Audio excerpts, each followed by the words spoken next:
So the world leader that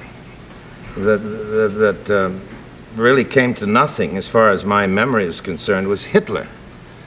Few filmmakers in history command the same awe as Orson Welles, the genius who changed cinema forever with Citizen Kane at just 25 years old. Yet behind his confidence and mythic reputation was a lifelong student of film, constantly learning from those who came before him. In the early 1980s, not long before his death, Welles was asked to name his favorite movies, the ones that shaped his imagination, informed his style, and reminded him what great filmmaking could be. His list was surprising. It wasn't filled with prestige dramas or his own work.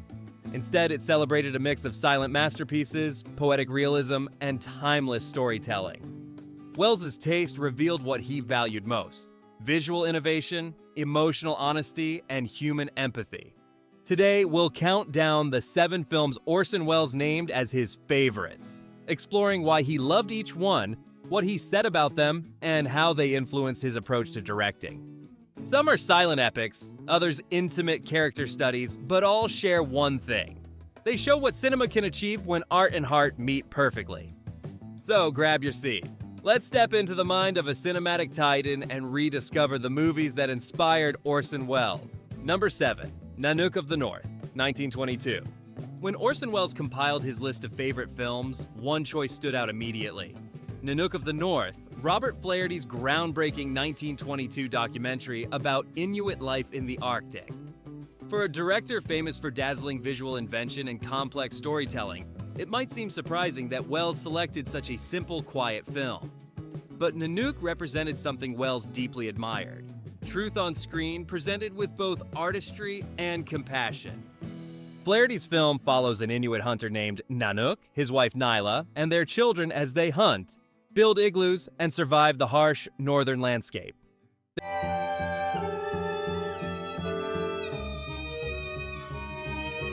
There's no melodrama, no narration, and no spectacle. Just the poetry of daily life. Welles recognized this as the very essence of filmmaking. Decades later, he would describe his favorite directors as poets with cameras, and Nanook fit that description perfectly. Though Welles never gave a long public statement about Nanook, his admiration was clear from its inclusion. He often spoke about the importance of showing, not telling, and that's precisely what Flaherty achieved. Long before documentaries were defined by talking heads or exposition, Nanook invited audiences to observe, to feel the rhythm of life in a world they had never seen. It blurred the line between documentary and storytelling, a fusion Welles himself would later explore in F for Faith. Welles was also fascinated by Nanook's creative paradox. While marketed as an unfiltered record of Inuit life, many of its scenes were staged, reconstructed hunts, reenacted rituals, even the famous igloo building sequence was partly choreographed for the camera. Instead of condemning these choices, Welles appreciated their intention. He understood that Flaherty wasn't faking reality. He was crafting a cinematic truth, using the camera to make audiences experience life rather than just watch it. That approach echoed through Welles's own career. In Citizen Kane: The Trial and Mr. Arkadin, he often manipulated perspective to reach emotional truth rather than literal fact. For Welles, authenticity wasn't about being factual, it was about being human. And Nanook of the North showed that film could reveal humanity without words, special effects, or even professional actors. The documentary's influence on Welles also appears in his editing style. Flaherty's rhythmic cutting between motion and stillness, the glide of a sled, the pause of breath in the snow, mirrors the visual pacing that Welles would later perfect in his own work. Welles once said that cinema was a ribbon of dream. Nanook embodied that belief. It was both real and dreamlike, simple yet profound. It reminded him that cinema's greatest power wasn't technology or spectacle, but empathy. Do you think a film that stages parts of reality can still tell a deeper truth? Or does it compromise authenticity? How do you feel about Welles admiring a film that blurs those lines? Number 6, Greed, 1924. Few films in cinema history have been as tragic and as mythologized as Erich von Stroheim's Greed. When Orson Welles named it one of his favorite movies, he was aligning himself with a fellow filmmaker who suffered and triumphed through the struggle between vision and studio control. Welles, whose The Magnificent Ambersons was famously mutilated by RKO without his consent, saw Greed as a mirror of his own artistic battles. Based on Frank Norris's novel McTeague, Greed tells the story of a San Francisco dentist whose life unravels after his wife wins the lottery.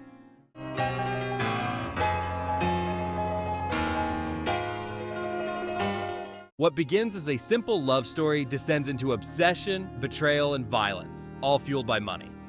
The film was originally a 9-hour epic, but MGM executives butchered it down to about 2. Most of the excised footage is lost forever, turning Greed into a cinematic ghost story. Yet even in its incomplete form, it remains one of the most searing depictions of human corruption ever filmed. Welles admired the boldness of Stroheim's vision. He once described the director as a madman but a genius. Stroheim insisted on shooting on location in the scorching deserts of Death Valley, pushing his actors to exhaustion and capturing realism at any cost. For Welles, this reckless pursuit of authenticity was both dangerous and heroic. It represented what he called total commitment, an artist giving everything, even comfort and career, to make something true. Technically, Greed also fascinated Welles. Stroheim's close-ups of dirt-streaked faces, his use of natural light, and his unflinching compositions influenced an entire generation of filmmakers. You can see echoes of Greed in the claustrophobic framing of Citizen Kane, where emotion and camera movement intertwine to trap characters inside their desires. Welles admired how Greed stripped cinema of glamour and revealed human nature in its rawest form. There's also a deeper philosophical connection. Greed is about possession, the way humans destroy each other for what they think they own. Welles' own films, from Kane to Touch of Evil, explore the same idea. In a way, both directors were moralists disguised as showmen, warning us about obsession's price. When Welles once said that a film is never finished, only abandoned, he might as well have been describing greed. Stroheim's masterpiece was mutilated but not erased. Its legend grew precisely because it was incomplete, a haunting reminder of how fragile artistic control can be. For Welles, that tragedy wasn't just cinematic history, it was personal. Watching Greed was like watching his own creative reflection, another visionary defying a system that couldn't understand him. Do you think a film can still be a masterpiece if the artist's vision was destroyed? Or does The Legend of Greed owe as much to its loss as to what survives on screen? Number 5, Shoeshine, 1946. When Orson Welles spoke about the Italian neorealists, his tone changed. The bravado and theatricality that marked his own films gave way to something close to humility. He admired Vittorio De Sica above all, and singled out Shoeshine, Sciuscia, as a film that achieved something he felt he never could. In one interview, Welles confessed, "In handling a camera, I feel that I have no peer. But what De Sica can do, I can't do. I ran Shoeshine again recently, and the camera disappeared, the screen disappeared. It was just life." That line says everything about why Shoeshine made his list. The film follows 2 young shoeshine boys in post-war Rome who dream of owning a horse together. They hustle American soldiers for money, get caught up in petty crime, and eventually find themselves in a juvenile detention center, separated and manipulated until their friendship crumbles. Ocean 202. I'll be damned. De Sica shot on real streets and used non-professional actors, creating a naturalism that stripped away performance and artifice. Welles was mesmerized. He saw in Shoeshine a purity of purpose, cinema as empathy. For Welles, who spent his career choreographing grand images and intricate dialogue, De Sica's restraint was revelatory. The power of Shoeshine lay not in technical prowess, but in moral clarity. It was film as social conscience, showing how innocence can be crushed by systems larger than any individual. Welles once said that great movies make you forget you're watching a movie. They become a mirror of life itself. Shoeshine did exactly that. There's also something deeply personal in his admiration. Welles knew what it meant to be disillusioned, to see ideals eroded by corruption or failure. The story of two boys destroyed by an uncaring world resonated with his own experiences in Hollywood, where youthful ambition collided with industry cynicism.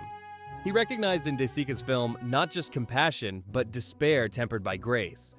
Technically, Shoeshine influenced Welles' approach to realism in his later works. The handheld intimacy of F for Fake and the unpolished texture of Chimes at Midnight echo De Sica's unvarnished aesthetic. The simplicity of Shoeshine reminded him that truth could be cinematic without spectacle, that a camera in the right place, at the right moment, could move hearts more deeply than the most elaborate tracking shot. By choosing Shoeshine, Welles acknowledged a truth that few great directors admit. Sometimes another filmmaker shows you your own limits. But rather than envy, he felt gratitude. He saw De Sica's work as a challenge to remain honest, humble, and humane, even when wielding all the tools of cinematic power. What kind of realism moves you more? The gritty documentary kind, or the emotional, poetic realism that De Sica captured? Do you agree with Welles that a film's highest achievement is to disappear into life itself? Number 4. La Femme du Boulanger, 1938. Among the great world filmmakers Orson Welles admired, few may seem more unlikely than Marcel Pagnol, the French playwright turned director known for warm, human comedies set in small provincial towns. Yet when Welles listed La Femme du Boulanger, the baker's wife, as one of his all-time favorite films, he revealed a softer side of his cinematic taste, an appreciation for stories grounded not in grandeur, but in everyday kindness, humor, and heartbreak. The film's story is simple but deeply affecting. In a sleepy village in southern France, a newly arrived baker, Aimable, delights the locals with his fresh bread and cheerful spirit. But when his much younger wife runs away with a handsome shepherd,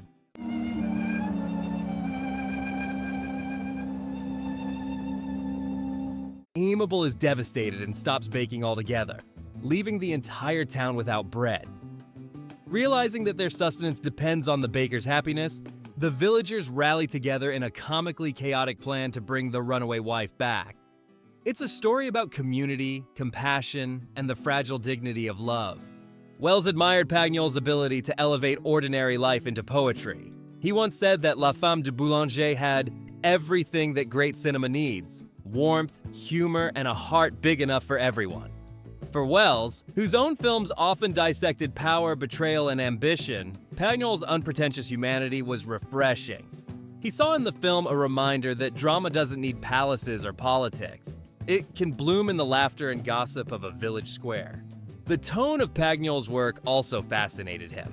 While Welles was a master of irony and theatricality, The Baker's Wife achieves its power through understatement.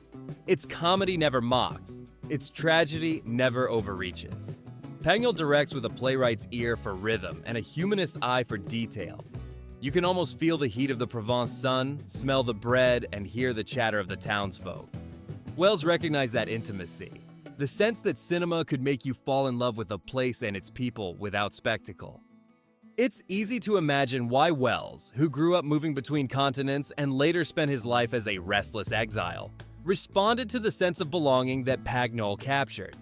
In interviews, Welles often lamented that Americans don't make films about small kindnesses. The Baker's Wife was exactly that, a love letter to decency and forgiveness. In a way, Pagnol and Welles were opposites. One built emotional worlds out of stillness, the other out of grandeur. But both shared the conviction that every human being, from a tyrant to a baker, deserves a story. That's why La Femme du Boulanger stood alongside epics and masterpieces on Welles' list. It reminded him that cinema's greatest triumph isn't scale or style, it's empathy. Do you prefer when films capture ordinary life and small emotions? Or do you gravitate toward bigger operatic stories like Welles' own? What do you think makes The Baker's Wife timeless despite its simplicity? Number 3. Intolerance, 1916. When Orson Welles spoke about the history of cinema, his tone became almost reverent when he mentioned D.W. Griffith's Intolerance. To Welles, this wasn't just a film, it was a cathedral built out of moving images. He once said there was almost nothing in the entire vocabulary of cinema that isn't in Intolerance, acknowledging Griffith's monumental achievement as the foundation on which every later director, himself included, stood. Released in 1916, Intolerance was Griffith's ambitious response to criticism of his earlier controversial Birth of a Nation. Determined to prove that film could be a morally complex art form, he crafted a sprawling four-part narrative exploring the destructive power of human prejudice. The stories span from ancient Babylon to Renaissance France to modern America,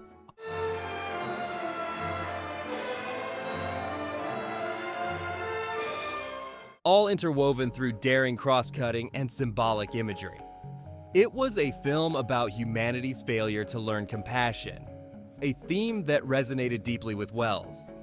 Welles saw in Intolerance the origins of cinematic language itself, the rapid editing between different time periods, the grand crane shots, and the massive sets created what he called the grammar of film. When Welles built Citizen Kane decades later, he was expanding on lessons that Griffith had written in stone. The way Kane crosscuts between eras of Charles Foster Kane's life mirrors Intolerance's shifting timelines. Its monumental sets and layered frames echo Griffith's Babylonian excess. But beyond technique, Welles was moved by the film's moral vision. He admired Griffith's audacity to condemn cruelty in all forms, whether political, social, or religious, and to connect ancient and modern injustice as one continuous cycle. Welles, a man obsessed with human contradiction, found this idea profoundly cinematic, that storytelling could transcend centuries to reveal an unchanging truth about us all.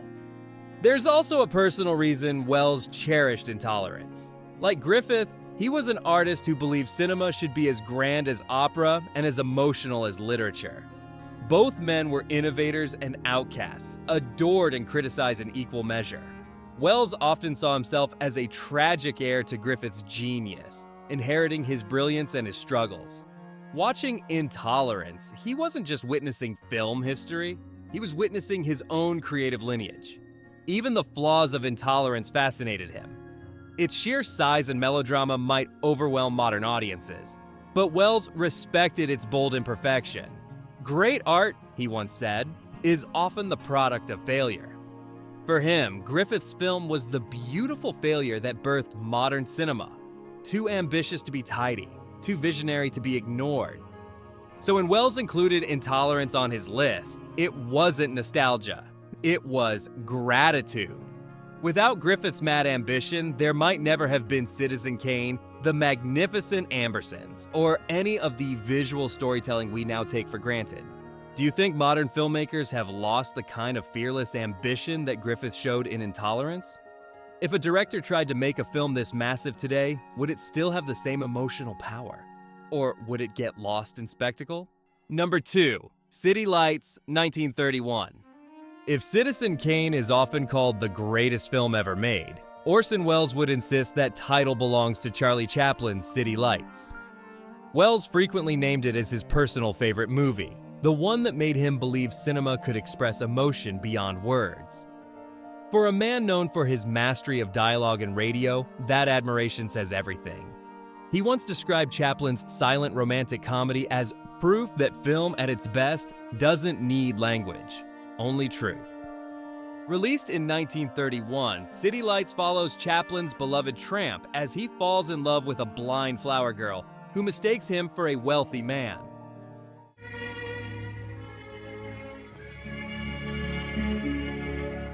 To help her regain her sight, he takes odd jobs and even risks jail to pay for her operation.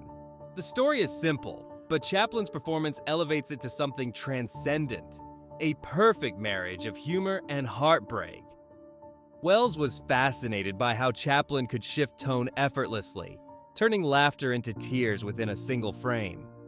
The film's famous final scene, where the girl now able to see realizes who the tramp truly is, moved Welles deeply. He said that City Lights was one of the few films that made me forget about filmmaking altogether and just feel. That ability to make the camera disappear, much like he once said of De Sica's shoe shine, was the hallmark of what Welles considered true cinematic mastery. There was also a layer of respect. and rivalry. Welles and Chaplin had a complicated relationship. They collaborated briefly on Monsieur Verdoux, with Welles originally proposing the story idea before Chaplin took over the project.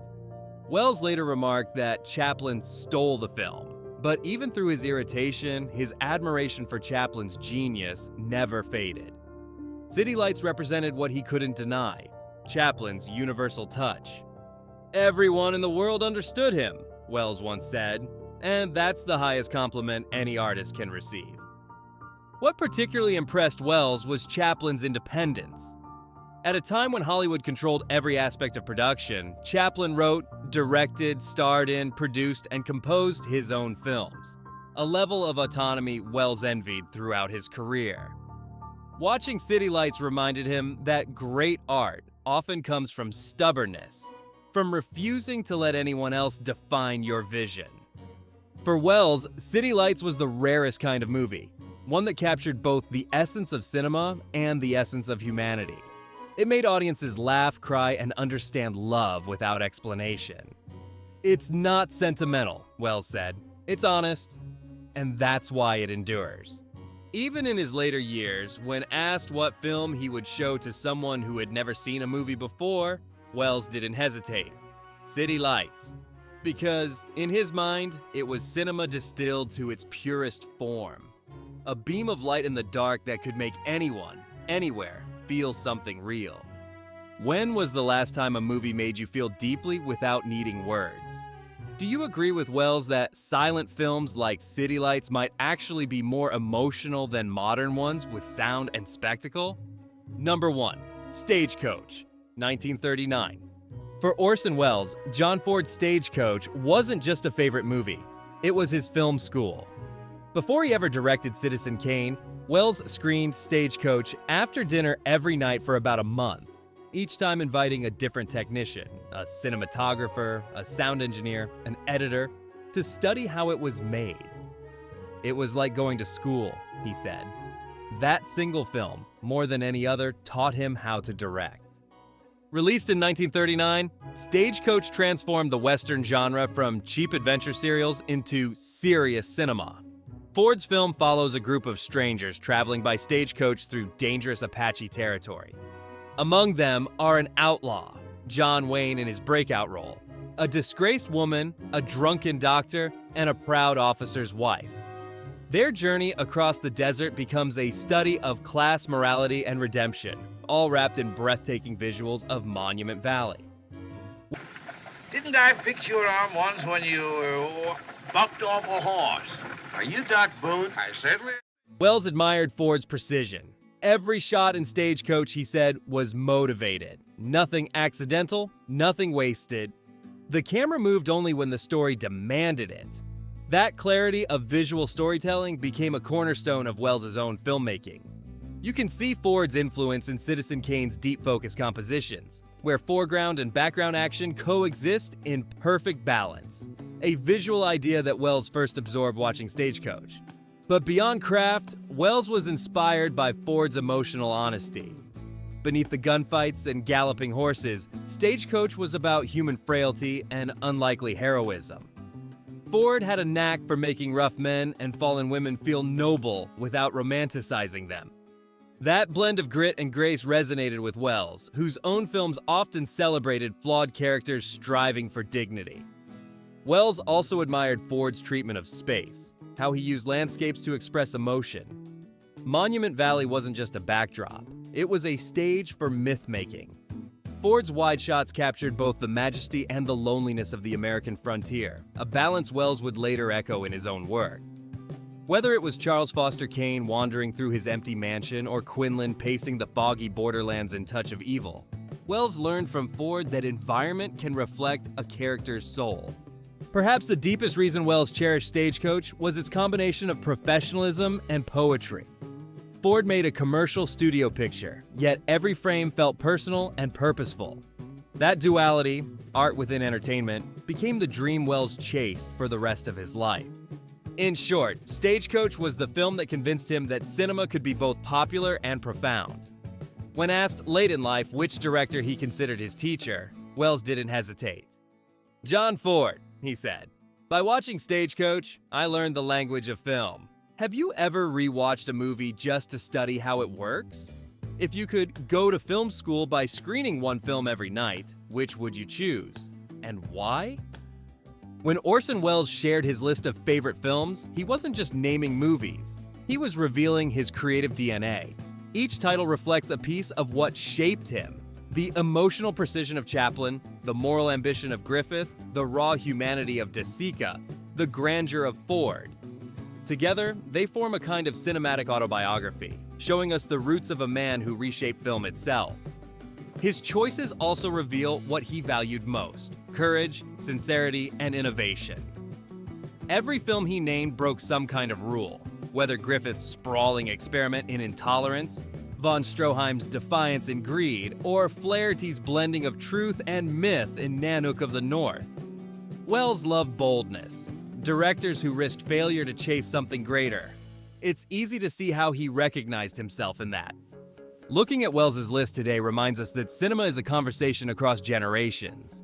Each artist learns from the last, then adds their own voice to the chorus. Welles borrowed from Ford, Chaplin, and De Sica, and in turn, directors from Scorsese to Spielberg have borrowed from Welles. So, as we close this deep dive into his 7 favorite films, ask yourself, which movies shaped you? Which stories made you fall in love with the screen? Share them below, because as Welles proved, every filmmaker and every movie fan begins the same way, by watching, feeling, and learning from the greats.